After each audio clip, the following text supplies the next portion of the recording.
নমস্কার, আমি অপূর্ব কুমার মণ্ডল, কেন্দ্রীয় কার্যনির্বাহী সদস্য, বাংলাদেশ জাতীয় হিন্দু মহাজোট কেন্দ্রীয় কমিটি। আপনারা সকলে জানেন যে 5ই আগস্ট একটি রাজনৈতিক পট পরিবর্তন হয়েছে একটি বিপ্লবের মধ্য দিয়ে। এরপরে আমরা দেখেছি একটি মহল, একটি চক্র বাংলাদেশের যে সম্প্রীতির যে বন্ধন সেটিকে নষ্ট করার একটি পায়তারা করে। তারই ধারাবাহিকতায় কিছু হিন্দু বাড়ির ভাঙচুর হয়েছে, কিছু মন্দির তারা আগুন দিয়ে জ্বালিয়েছে এবং কিছু মা বোনের উপরে টর্চারও করেছে। এটি কিন্তু একটি বিচ্ছিন্ন ঘটনা, এটি কোনো সাংগঠনিক তৎপরতা নয়। তো এখন আস্তে আস্তে করে রাষ্ট্রের একটা সমন্বয় বজায় কিন্তু এখন চলছে এবং সুন্দরভাবেই একটি পর্যায়ে দেশ চলতেছে।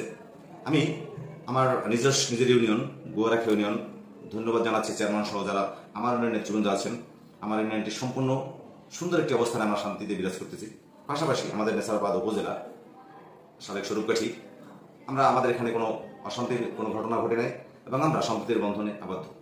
তো আমি যেটি বলতে চাচ্ছিলাম যে এইবারে বাংলাদেশে যে সম্প্রীতির যে উদাহরণ সৃষ্টি হয়েছে সেটি হচ্ছে আমাদের এই যে মুসলিম সম্প্রদায়ের যে ভাইরা আছে তারা আমাদের হিন্দু বাড়িতে তারা পাহারা দিয়েছে এবং হিন্দু মন্দির কমিটি করে তারা সেখানে আমাদের একটি কমিটি করে বিভিন্ন মন্দিরে আপনার এই যে আশ্রমে তারা কমিটি করেছে এবং সেখানে তারা নিজেরাও থেকেছে এবং আমাদেরকে এখন পর্যন্ত তারা সাপোর্ট দিয়ে যাচ্ছে এবং একটি শান্তি কমিটি করা হয়েছে ওই কমিটি কার্যক্রম পর্যালোচনা করার জন্য, তারা সঠিকভাবে ডিউটি করে কিনা, তারা এগুলি দেখভাল করে কিনা। তো নিঃসন্দেহে আমরা ধরে নিতে পারি যে বাংলাদেশের মুসলিমদের মধ্যে ম্যাক্সিমাম মুসলিম ভাইয়েরা অসাম্প্রদায়িক। কিছু বিচ্ছিন্ন ঘটনা ঘটায়, যারা স্বার্থান্বেষী মহল কিছু থাকে, যাদের পূর্ব শত্রুতা থাকে, এই ধরনের লোকরাই সাধারণত এই ঘটনাগুলো ঘটায়। এটার জন্য সমস্ত দায়িত্ব বাংলাদেশ নেবে না, এটি কোনো সংগঠন নেবে না, এটি কোনো সংগঠনের কাজও না। সেই ক্ষেত্রে এই যারা এই কাজগুলো করতেছে তাদের ব্যাপারে বর্তমান সরকারের কাছে দাবি জানাই সেটির ব্যাপারে সতর্ক থাকার জন্য। পাশাপাশি যে জিনিসটা বলতে চাচ্ছি, ইদানিংকালে আমরা শুনতে পাচ্ছি পত্রপত্রিকা বা সোশ্যাল মিডিয়া দেখতে পাচ্ছি যে কিছু হিন্দু কর্মকর্তা তাদেরকে অবসরে বাধ্য করছে, জোরপূর্বক বলা যায় একরকম। আবার আমার জানা মতে কিছু লোক দেখতে পাচ্ছি, আমার তথ্য আছে, ছোটখাটো তথ্য আছে যে তাদের কাছে গোপনে চাঁদা চাচ্ছে, ফোন করে, মানে অন্য নাম্বার থেকে ফোন করে।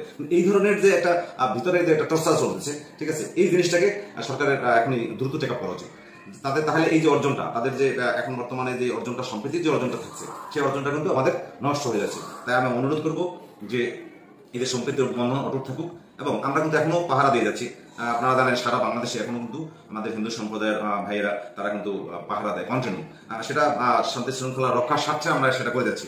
জানি না সেটা কতদিন চলবে, সেটা সরকার নির্দেশনা যখন দেবে তখন বন্ধ করবো, এটা এখন বর্তমানে চলমান আছে।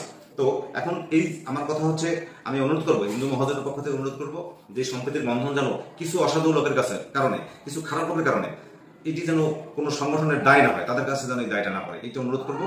যারা সমন্বয়ক রয়েছেন, ছাত্রছাত্রী যারা আছে, যারা দেশটাকে সুন্দরভাবে সাজাতে চাচ্ছেন, দেশটাকে দুর্নীতিমুক্ত করতে চাচ্ছেন, সেক্ষেত্রে যদি আজকে আপনার সংখ্যালঘু ভাইয়েরা ভালো না থাকে তাহলে তো আপনারা এই আপনাদের অর্জন ভালো থাকবে না।